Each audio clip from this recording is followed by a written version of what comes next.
Hello everyone and welcome to the channel Rambo's classes session. Today in this video we are going to do discuss Bharat में अंग्रेजों ने जो है किस तरीके से विनर रहे, किस तरीके से उन्होंने विजित किया इस स्थान को भारत को, तो उनके बारे में डिस्कस कर रहे थे। मैंने आपको पढ़ाया था किसके बारे में, फ़र्रुखसियर के बारे में।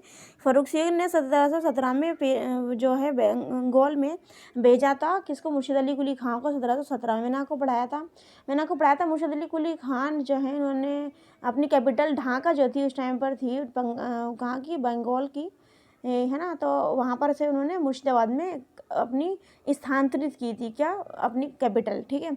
उसके बाद में खालसा, इजारेदारी और तकाविरणी की कई सारी इन्होंने अपनी क्या चलाई थी, योजनाएं चलाई थी अपनी कई सारे। उसके बाद में हमने पढ़ा था 1727 में इनका एक दामाद आया था, मुर्शिद कुली खां का जो है दामाद आया था, इसका नाम था शुजाउद्दीन। 1727 से लेकर 1739 तक रहा था और बंगाल का नवाब बना। उसके बाद में जब उनकी डेथ होगी शुजाउद्दीन के, उसका बेटा जो था इसका नाम था सरफराज। 1739 से लेकर के 1739 से लेकर के आगे जो टाइम था वहाँ तक वो बना, 1727 से लेकर 1739 तक, ठीक है। उसके बाद में 1740 में जो बिहार का नवाब सूबेदार, का नाम मैंने बताया था आपको, अलीवर्दी खां था।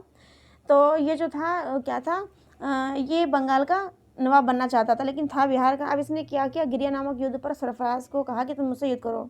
गिरिया के युद्ध में इसने क्या करा, उसको हरा दिया, मतलब हराया क्या, षड्यंत्र तरीके से हराया उसको, जिसमें क्या हुआ कि खुद विनर साबित नहीं हो पाने की वजह से उसने कुछ चीट करा था, उसको पता नहीं हो नहीं पाया था, पता नहीं क्या, लेकिन इसी वजह से उसने क्या करा, पहले सिफारिश के तौर पर एक कहते हैं ना कि जब जॉब नहीं लगती तो लोग बाग वो करते हैं, देखो मुझे ध्यान नहीं आ रहा है, जो पैसे देते हैं ना एक्स्ट्रा किसी को जॉब लगने के लिए, तो करप्शन जो होता है, ठीक है, वो दे देंगे। तो इस तरीके से उसने क्या करा कि ये नवाबों के दरबार में आया, उसने 2 करोड़ रुपए ज़माने में, किसने, यहाँ पे बात हो रही है अलीवर्दी खां ने जो है ना उसको दे दिया, नवाबों को दे 2 करोड़ रुपए, और ये खुद जा करके बंगाल का बन गया नवाब, है ना, बिहार का भी बंगाल का भी। 1751 में अलीवर्दी खां और रघुजी भोसले के बीच में संधि हुई। संधि किस बेसिस पे हुई कि भाई तुम मुझे जो है टैक्स दोगे बंगाल का, तो उड़ीसा क्षेत्र का जो बड़ा भाग जो था, तो वार्षिक चौथ के रूप में वो देना पड़ा था किसको, अलीवर्दी खां को, रघुजी भोसले को। और ये इसी चौथ के रूप में जो टैक्स का जो इनके बीच में संधि हुई, उसके आधार टैक्स लेने के रूप में इनके बीच में क्या हुआ, दोनों के बीच संधि हुई रघुजी भोसले और अलीवर्दी खां के बीच में 1751 में, 1751 में। फिर हमने पढ़ा 1756 में, जैसा कि लिखा हुआ है आपको, देखिए फिर हम समझेंगे पॉइंट को, हमने जो प्रीवियस वीडियो में पढ़ा था 1756 में क्या क्या हुआ था, एक बार हम दोबारा से डिस्कस कर लेंगे क्या हुआ था। 1756 में बंगाल के नवाब जिसका नाम अलीवर्दी खां की मृत्यु के बाद सिराजुद्दौला, जो कि इनका क्या था, नाती था, बंगाल का नवाब बना था। बंगाल के नवाब और अंग्रेजों के मध्य जो संघर्ष का प्रमुख कारण था वो ये था कि 1717 में मुगल बादशाह जिसका नाम था फ़र्रुखसियर ने एक फरमान जारी किया था, इसे कहते हैं शाही फरमान। इस फरमान द्वारा बंगाल में मात्र 3000 रुपये वार्षिक कर अदा करने की कंपनी को जो सलाह दी गई, इनको कहा गया, और जो समस्त व्यापार सीमा शुल्क से उनको मुक्ति मिल जाएगी यदि वो 3000 रुपये अदा कर देंगे। कौन सी किसकी बात हो रही है, कंपनी की बात हो रही है। कंपनी को इस क्षेत्र में वस्तुओं की आवाजाही पर हस्ताक्षर जारी करने का भी अधिकार दिया गया कि तुम अपनी उस पर मोहर लगा सकते हो, हस्ताक्षर कर सकते हो, जब तुम ना तुम्हें कोई सीमा कर देना पड़े, किसी भी तरह का तुम्हें बॉर्डर के लिए जो तुम्हें टैक्स देना पड़ता है वो नहीं देना पड़ेगा। कंपनी के अधिकारियों ने उन हस्ताक्षरों का दुरुपयोग करना प्रारंभ कर दिया। अधिकारी इसका इस्तेमाल अपने व्यक्तिगत व्यापार पर कर ना चुकाने के लिए, मतलब अपने व्यक्तिगत रूप से लाभ पाने के लिए ये करने लगे। इससे नवाब को जो है काफ़ी सारी हानि हुई। बंगाल के नाम था सिराजुद्दौला और ब्रिटिश कंपनी के बीच बढ़ते हुए तनाव के कारण नवाब सिराजुद्दौला ने कलकत्ता फोर्ट विलियम पर आक्रमण कर दिया, अंग्रेजों को वहाँ से भगाने पर विवश कर दिया, और अंग्रेजों ने भाग कर जो फुल्टन नाम एक द्वीप था वहाँ पे शरण ली। हमने प्रीवियस वीडियो में पढ़ा। आगे का जो हमारा टॉपिक है वो हम समझेंगे कलकत्ता के किले पर आक्रमण के समय ब्लैक होल की घटना हुई। ये वही ब्लैक होल की घटना है, जब मुझे तो ब्लैक होल की घटना कब घटी, तो 20 जून 1756 में घटी। आपको पता है 21 जून को हमारा सूरज होता है पूरा क्या होता है, कर्क या मकर रेखा पर समथिंग कुछ होता है, मुझे ध्यान नहीं है, और आप बताना है मुझे कि जो हमारी सूर्य की किरणें जो होती है, हमारा सूरज होता है कर्क रेखा या मकर रेखा को 21 जून में कौन सी रेखा पर होता है, ये आपको कमेंट बॉक्स में बताना है, ठीक है।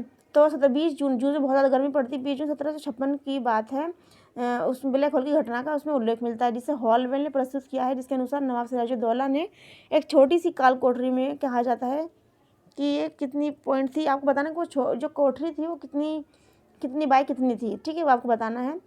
उस छोटी सी काल कोठरी में 146 अंग्रेज़ों को जो है बंद कर दिया था, जिसमें से महज 23 लोग ही जिंदा बचे थे, यानी कि 123 लोग जो है वो मृत्यु के घाट उतर गए थे। उनकी कितनी दर्दनाक मौत हुई होगी अंग्रेज़ों की। नवाब सिराजुद्दौला ने मानिक चंद को कलकत्ता का प्रभावी बनाया। देखिए, नवाब सिराजुद्दौला ने मानिक चंद, देखिए दूसरा कलर लेती हूँ मैं, क्या लिखा हुआ है, मानिक चंद, ये अपने आप में इम्पोर्टेंट है। मानिक चंद को कलकत्ता का प्रभावी बनाया।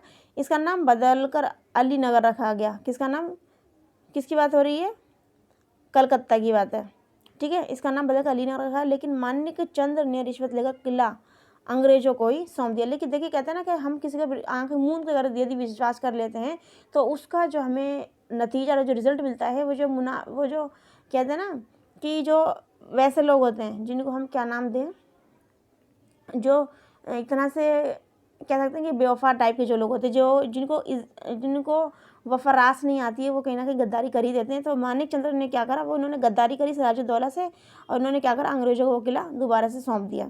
ठीक है, आगे चलते हैं, समझते हैं चीज़ों को। देखिए क्या लिखा हो, क्लाइव का शासनकाल कब से माना जाता है, मैंने आपको बताया था 1757 में माना जाता है।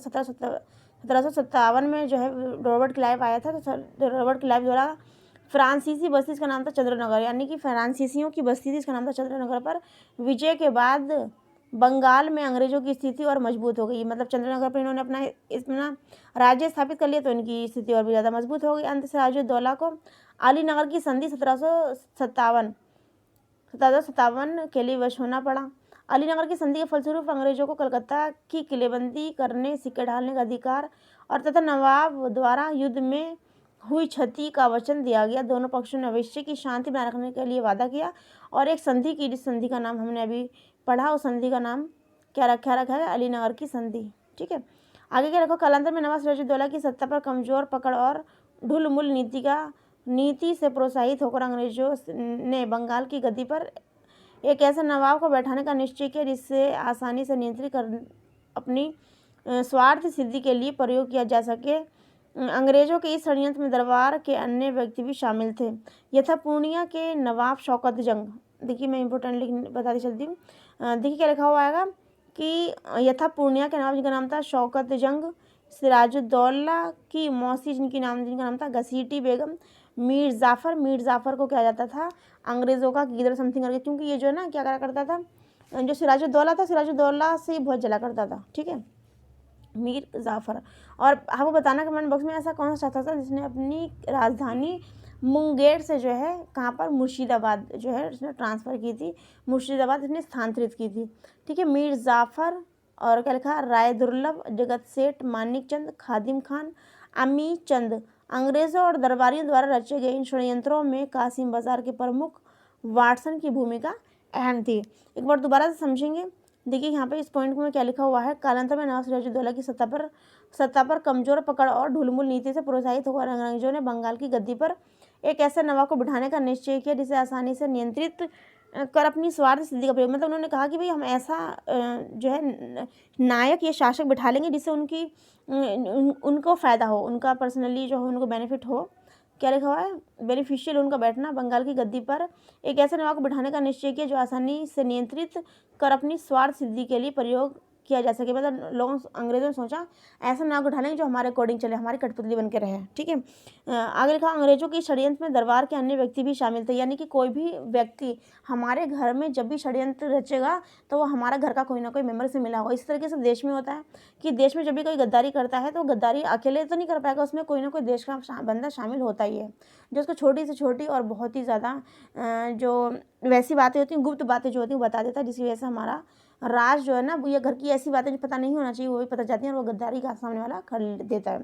तो वही चीज़ यहाँ पे लिखा हुआ है कि इस षड्यंत्र में जो है कौन कौन लोग शामिल थे, तो लिखा हुआ बंगाल के नवाब यथा पूर्णिया के नवाब जिनका नाम था शौकत जंग, सिराजुद्दौला की मौसी थी, जो इतिहास में ये बात लिखी हुई है कि मौसी से भी खतरा था किसको, सिराजुद्दौला को। तो बताइए, वरना मौसी तो माँ का रूप मानी जाती है। सिराजुद्दौला की मौसी जिनका नाम था घसीटी बेगम, मीर जाफ़र को पहले ही बुरा कहा गया है क्योंकि ये जो थे अंग्रेज़ों के साथ मिले हुए थे और इन्होंने अपने वतन से, अपने मुल्क से इन्होंने गद्दारी की।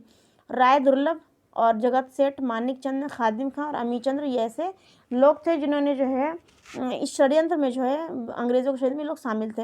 अंग्रेज़ों और दरबारियों द्वारा रचे गए षड्यंत्रों में कासिम बाजार के प्रमुख, जिनका नाम था वाटसन, की भूमिका भी अहम थी। तो आज की वीडियो में इतना ही। तब तक के लिए take care, bye bye, God bless you all, thank you for watching and feedback me and take care, bye bye. मिलते हैं नेक्स्ट वीडियो में प्लासी का युद्ध, जो कि 23 जून 1757 तक हुआ था। तब तक के टेक केयर, बाय बाय।